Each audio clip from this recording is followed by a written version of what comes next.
It is safe to say that this generation has reached a new height of privilege that the other generations have never seen before. We are louder with what we want, whether in politics or socio-cultural matters. We are involved. We see the cracks and scams of the older generations, and we want to build our foundations, where we are prioritizing ourselves financially or emotionally. And so in this free new world has come social media, which has vastly changed the landscape of everything, as everyone is trying to grab our attentions for be it a new movie that may or may not have an idealistic agenda, mediocre and 5-star albums, a YouTuber or streamer trying to entertain us by any means possible, and also people selling their dignity for a couple of millions online. All of this done shamelessly at the expense of wasting our time, corrupting the younger generation or even the more matured ones. In today's video, I will be specifically talking about how this generation lacks shame in the so-called female empowerment trope that has been stained with nastiness to it, to what the male empowerment is bringing to the table through Red Pill and the streaming content creation world getting out of hand. But first, please do subscribe for more thought-provoking content. I'm really trying to make YouTube my full-time job. Also known as women's empowerment, it is the process of women gaining influence and equal opportunity to participate in all aspects of society, including personal, social, and economic endeavors. It's about giving women control over their own lives, enabling them to pursue goals and realize their full potential. And I am all for that. As a man raised by a single mom, I have seen the ups and downs that a woman has to go through in a male-dominated workforce. Not only that, it is very attractive to see a hard-working woman building something from down up and actually succeeding. As a testament, we've seen powerful women with this demeanor. One being my mom, your mom, Oprah Winfrey, Lydian Jones, CEO of Bumble, and many more. And what about the likes of Lily Phillips, Bonnie Blue, and many others who sell their dignity online? Are they of this trope? Just take this instance. Your daughter, son, decides they're going to take this new career, this entrepreneurial career, if you may say, and you see they're being drilled by 100 people or vice versa and is exposed to the public, and you get the news of what they're doing. As a parent, it will make you feel some type of way, no? Because at the end of the day, you have the right to be mad. You raise this beautiful human being to be something of more value to society to some degree, yes? But now, parents are having to accept this new job, this new way of elevating themselves. One of the questions that I certainly had when I was reading into your story was, I think that you kind of tried to portray it like you had this like normal upbringing. And I obviously don't buy that because I have children and I have a daughter, and your mother being involved in this signals to me that you had anything but a normal upbringing, because there's no mother that would spiritually want to see her child violated like that, because that's what it is, whether you perceive it or not. Your mother is watching you or helping you or dealing with the finances. Others even jumping on the bandwagon. I think what made me start OnlyFans in the beginning is because I really wanted to get an apartment, and I knew that working at the candy shop I was working at wasn't going to cut it. So I went to the next best thing and made an OnlyFans. It opened so many doors for me, and I've met really cool people doing it, and it's been really nice and rewarding being my own boss and making my own hours and being able to do the things I've always wanted to do. So yeah, it's going really well. How do you both feel about your mom opening up an account? I think it's great. I always just tell her I wish she waited a little bit because she started it right after I did, but yeah, it doesn't bother me at all. It bothered me that she was getting backlash for owning her own sexuality and her being a woman and doing what she wanted to do, and that's why I joined it. And the funny thing is that we, the society, glamorize this new type of work. We engage, we make this person famous, making them a marketable brand, and in turn, they're influencing the upcoming generation. They're role models now. We subscribe to whatever they're offering. I'm ready for this, and today I'm getting run through by 100 guys. You've had 1,000 men's inside of you today. Yeah. What hurts more, your mouth or your... Probably done that a little bit. I don't need a wheelchair. How many people have you done in one Freshers? This was 158 in weeks. That's what I was saying. What's your 5-year plan in the team? My 5-year plan is a lot of...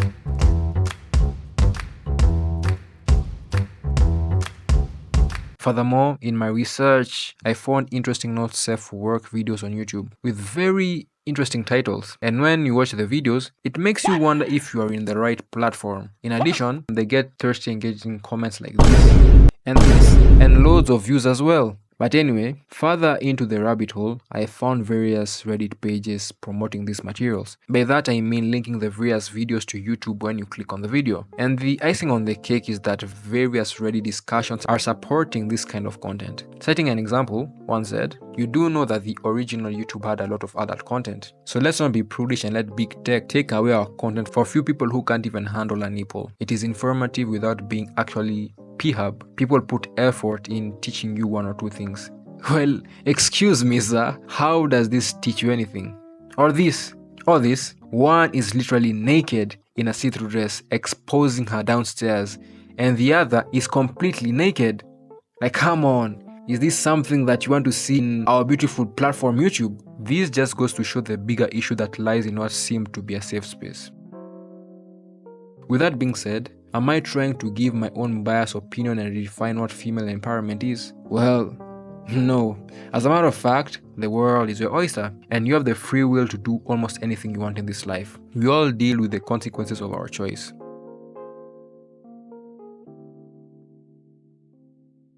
Not so long ago, on TikTok, I came across this video. Nairobi is expensive. Kisumu is cheap. Kisumu is cheap. Kisumu is cheap. I mean, yeah. Hi. Are you single? Oh. Boyfriend. Say it to your boyfriend. Babas, of course. Babas. How old is your man then? 40? How old are you? 21. 21, 42. Kisumu, I'm running.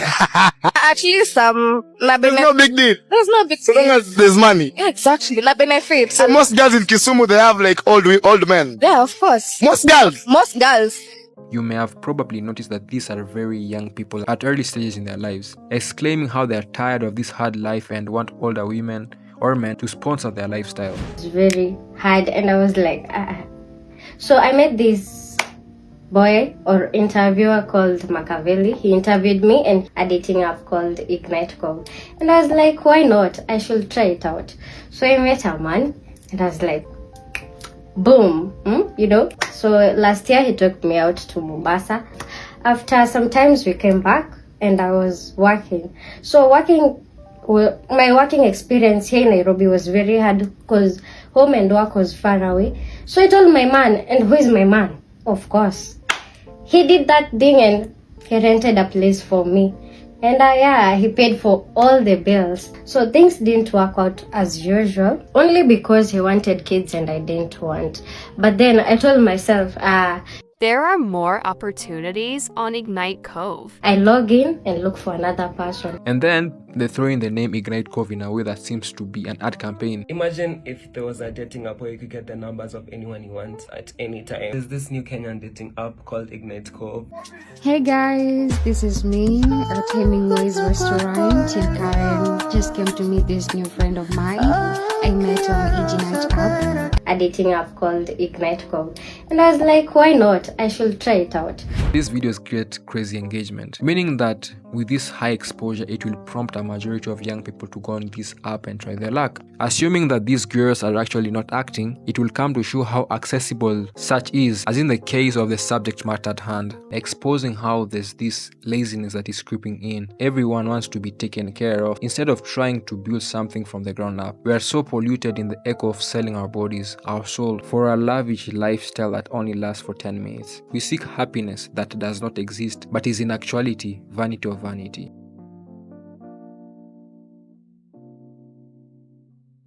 Finally, let's talk about the Manosphere. The Manosphere is a varied collection of websites, blogs, and online forums promoting masculinity, misogyny, and opposition to feminism. Communities within the Manosphere includes men's rights activists, incels, men going their own way, pickup artists, and fathers' rights groups. While the specifics of each group's beliefs sometimes conflict, they are generally united in the belief that society is biased against men due to the influence of feminism, and that feminists promote misandry. Acceptance of these ideas is described as taking the red pill, a metaphor borrowed from the film The Matrix. I am not going to delve deep in this, as that can be something that I can do for another video. Tell me in the comments if you'd want me to do that. I'll keep things very surface level. This world is very interesting, complex, as is the first subject matter to some extent, at least in my opinion. As many red pill influencers have been on the rise, there's this interesting video that comes in mind. personally, I truly think it's weird if another man touches your hair. But I've literally been getting my haircut by my barber for like 10 years. Like we like locked in for 10 years. So like, yeah, that's I'm not just gonna switch and go to someone else and get a f***ed up cut. Is that a relationship or is that just like a good, you know what I'm saying, like a good barber? I think it's feminine. In my opinion, that's very stupid. As I conclude, ladies and gentlemen, I leave you with this question. Are we a shameless society?